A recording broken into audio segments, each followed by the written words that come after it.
Hello, my friends. I'm Polly, and we are continuing with Montale reviews. There's going to be a lot of them. Yes, I know.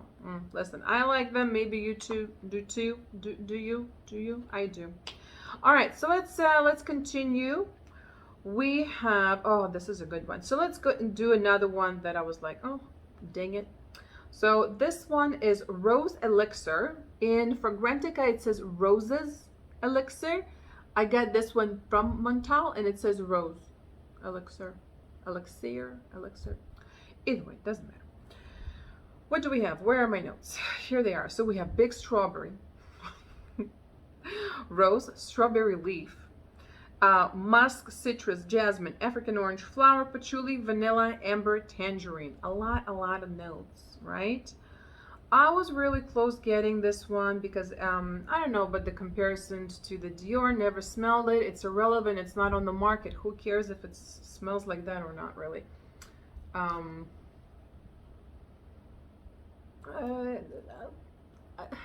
Listen,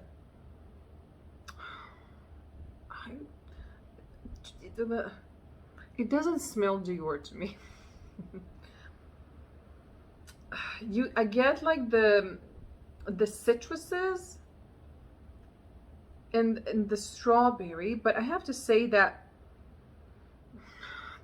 I think it's the jasmine here. It's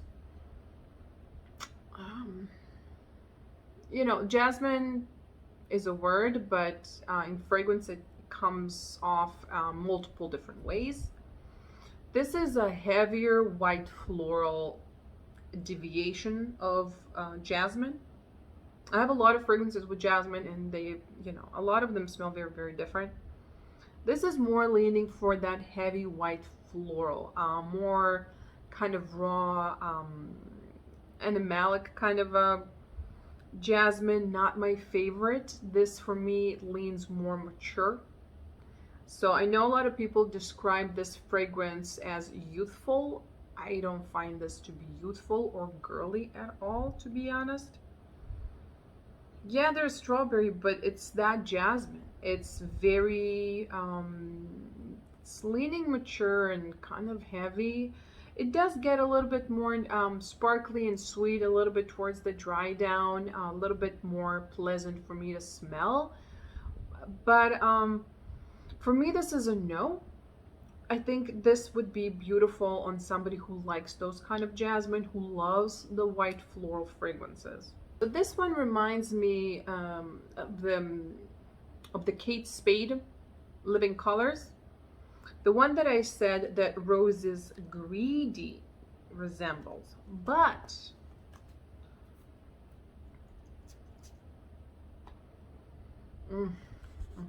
beautiful. Oh, God, so good. But this one, the Roses Elixir by Montale, has the bad part of the Kate Spade, the one that I didn't like, which is that white floral aspect. Oh God, this. Yeah, this is so good, so beautiful. This, yeah. Get the Roses Greedy, just saying. If you love florals, yeah, this one, unnecessary unless you like your white florals and you like that jasmine to be that, I don't know, like indolic something. That's how this is. Next one is Wild Pears. I've been dying to try this one. Pear bergamot at the top, in the heart carnation and lily of the valley, and in the base vanilla musk and sandalwood. I will say you really get more carnation than lily of the valley. You get the bergamot, now the pear. Okay, I do like pear in fragrances, but pear can be very fresh and juicy and youthful and light and summery and happy, or it can be not. A little bit heavier and just sweet. That's the direction that this one is going. It smells like pear juice. Kind of like, the like a concentrated almost juice, or very ripe pear. Okay, very ripe pear. That's what you really get in the open. I love that part. That part is great. Towards the dry down, you get more of the carnation, so like your carnation, because that meeting that very ripe pear wouldn't, it's not going to be for everybody. And then you have the vanilla musk and sandalwood, which is a bit of a heftier base. So if you're thinking of this as a very fresh, light, bright pear fragrance because of the opening, nay, nay, wrong. It is only in the opening do you get that pear and the bergamot. All the rest is going towards a little bit on the heavier side or ish direction. I sprayed it today. It does smell good. I like the base. I love the opening. I'm a little okay with the dry down, the process, but I prefer the final dry down. Yeah, it's good. I like this one. It's not a love for sniff.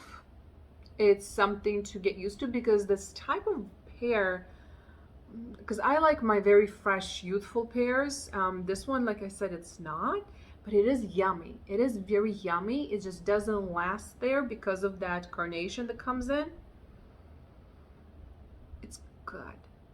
It's good. It's interesting. If you like pears and you like fruity, think of this as juicy, fruity pear for fall or spring. I mean, obviously winter as well.